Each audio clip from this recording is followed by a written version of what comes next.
Le régime, il a 4 ans et demi, c'est un régime qui est jeune. Il a déjà subi 11 évolutions réglementaires et législatives, ce qui est énorme. Et la première des choses à dire concernant une potentielle réforme, c'est qu'on a besoin de stabilité, d'abord et avant tout de stabilité, pour rendre la confiance aux auto-entrepreneurs, pour leur donner envie de continuer à se lancer, pour leur donner envie de grandir. On casse le dispositif, on détricote une partie de ce qui marche, sans aller vraiment résoudre ce qui ne marche pas.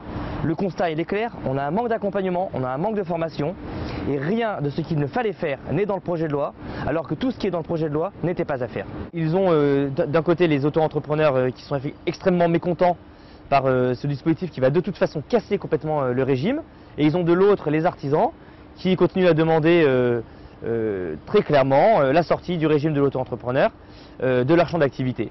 Et donc finalement en s'asseyant entre deux chaises, ils mécontentent les deux parties et n'arrivent pas à finalement sortir par le haut de ce conflit qui est un non-sens économique. Un mauvais combat qui est mené à la fois sur le front économique et sur le front social.